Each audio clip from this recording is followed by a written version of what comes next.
जय माता दी। प्रिय श्रोताओं, इस वर्ष चैत्र नवरात्रि में चौथी पूजा और पांचवी पूजा एक साथ एक ही दिन होगी। इसीलिए आज इस वीडियो में आप सुनेंगे माँ कुष्मांडा और माँ स्कंद माता की परम अलौकिक और दिव्य कथा भगवती पुराण में वर्णित है। नवरात्रि के दिनों में माँ भगवती के अलग अलग स्वरूप की विधि विधान से पूजा करने से, उनको उनकी प्रिय वस्तुएं अर्पित करने से और उनकी कथाओं को सुनने से माँ भगवती अत्यंत प्रसन्न होती है। अपने भक्तों की जो भी इच्छा हो उनको पूर्ण करती है। प्रिय श्रोताओं, आइए पहली कथा में सुनते हैं माँ भगवती के चौथे स्वरूप माँ कुष्मांडा की कथा। उसके बाद सुनेंगे माँ भगवती के पांचवें स्वरूप माँ स्कंद माता की कथा। नवरात्रि में चौथे दिन की देवी को कुष्मांडा के रूप में पूजा जाता है। अपनी मंद हल्की हंसी के कारण, ब्रह्मांड को उत्पन्न करने के कारण इन देवी को कुष्मांडा नाम से अभिहित किया गया है। जब सृष्टि नहीं थी, चारों तरफ अंधकार ही अंधकार था, तब इसी देवी ने अपने ईशत हास्य से ब्रह्मांड की रचना की थी। इसीलिए इन्हें सृष्टि की आदि स्वरूपा या आदि शक्ति कहा गया है। इन देवी की 8 भुजाएं हैं, इसीलिए अष्टभुजा कहलाती है। इनके 7 हाथों में क्रमशः कमंडल, धनुष, बाण, कमल पुष्प, अमृत पूर्ण कलश, चक्र और गदा हैं। 8वें हाथ में सभी सिद्धियों और निधियों को देने वाली जप माला है। इन देवी का वाहन सिंह है और इन्हें कुम्हड़े की बलि अति प्रिय होती है। संस्कृत में कुम्हड़े को कुष्मांड कहते हैं, इसीलिए इन देवी को कुष्मांडा कहा जाता है। इन देवी का वास सूर्य मंडल के भीतर लोक में होता है। सूर्य लोक में रहने की शक्ति क्षमता केवल इन्हीं में है। इसीलिए इनके शरीर की कांति और प्रभा सूर्य की भांति ही दैदीप्यमान है।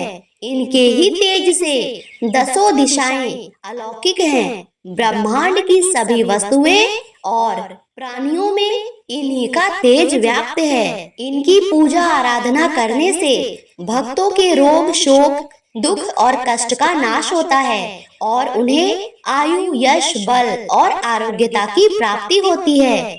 आज के दिन भक्तों को माँ कुष्मांडा की पूजा में लाल रंग के फूल का प्रयोग करना चाहिए और भोग में उन्हें सफेद पेठा, साथ में मालपुआ और पीले केसर अर्पित करने चाहिए। ये सभी वस्तुएं माँ को अत्यंत प्रिय होती हैं। पौराणिक कथा के अनुसार भरतपुर देश में एक गरीब ब्राह्मण रहता था। प्रतिदिन मिलने वाली भिक्षा से ही वह अपने परिवार का भरण पोषण करता था। उसके कई बच्चे थे। प्रातः काल वह भिक्षा लेने घर से निकलता और सायंकाल लौट आता था। गरीब और दरिद्र होने के बावजूद देवताओं, पितरों और अतिथियों की पूजा करने के बाद आश्रय जनों को खिलाकर ही वह स्वयं भोजन ग्रहण करता था। इस प्रकार भिक्षा को वह भगवान का प्रसाद समझकर स्वीकार करता था। इतना दुखी होने पर भी वह दूसरों की सहायता के लिए सदैव तत्पर रहता था।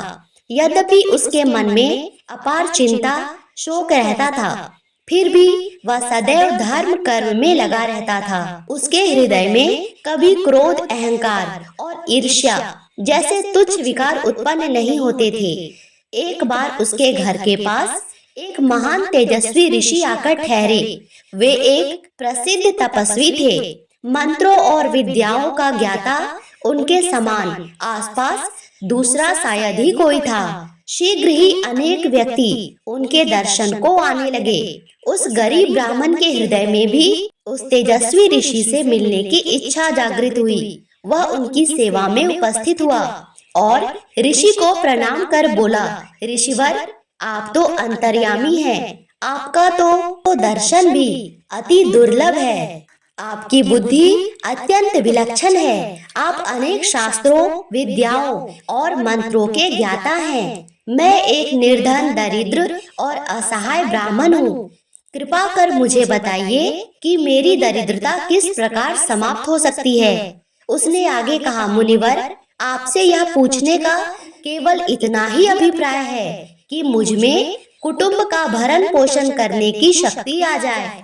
धन के अभाव में मैं उन्हें समुचित सुविधाएं और अन्य सुख नहीं दे पा रहा हूँ। हे दयानिधान, तप दान व्रत मंत्र अथवा जाप, आप ऐसा कोई उपाय बताने का कष्ट करें जिससे मैं अपने परिवार का यथोचित भरण पोषण कर सकूं। मुझे केवल इतने ही धन की इच्छा है जिससे मेरा परिवार सुखी हो जाए, कुटुंबजनों का मैं आदर सत्कार कर सकूं और कभी कोई निर्धन या गरीब मेरे द्वार से खाली हाथ ना लौट जाए।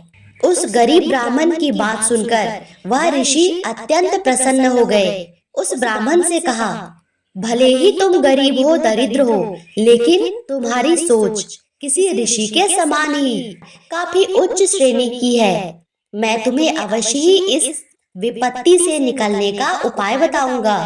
और इसके बाद ऋषि ने उस ब्राह्मण को भगवती दुर्गा की महिमा बताते हुए नवरात्रि व्रत करने का परामर्श दिया। ऋषि ने आगे कहा, हे ब्राह्मण, मैं तुम्हें माता कुष्मांडा की कथा का श्रवण कराता हूँ, इसीलिए तुम उसे भली भांति मन लगाकर श्रद्धा भक्ति भाव से सुनो। उसके श्रवण करने मात्र से तुम्हारे अनेक दुखों का नाश हो जाएगा और तुम्हें सुख समृद्धि की प्राप्ति होगी। मन में माता के प्रति भक्ति भाव जागृत होगा। हे ब्राह्मण, आज तुम माता कुष्मांडा की कथा का श्रवण करो। यह बात उस समय की है जब ब्रह्मांड अंधकार से भरे हुए एक शून्य के समान था, लेकिन फिर एक दिव्य प्रकाश की किरण चारों ओर फैली अंधेरे उजालों में परिवर्तित होने लगा। उस प्रकाश की कोई सीमा नहीं थी। सहसा प्रकाश एक दिव्य देवी के रूप में बदल गया। वह कोई और नहीं बल्कि स्वयं देवी कुष्मांडा थी। अपनी मंद हंसी के साथ ब्रह्मांड को उत्पन्न करने वाली इन देवी को कुष्मांडा नाम से संबोधित किया गया। हे ब्राह्मण, उन्होंने ही पृथ्वी इत्यादि सभी ग्रहों, चंद्र, सूर्य, तारे, आकाश और विभिन्न आकाश गंगाओं को अस्तित्व में लाया।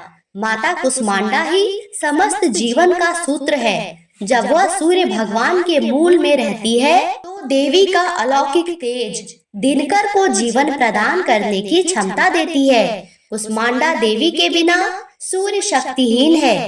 यह देवी की ही शक्ति है।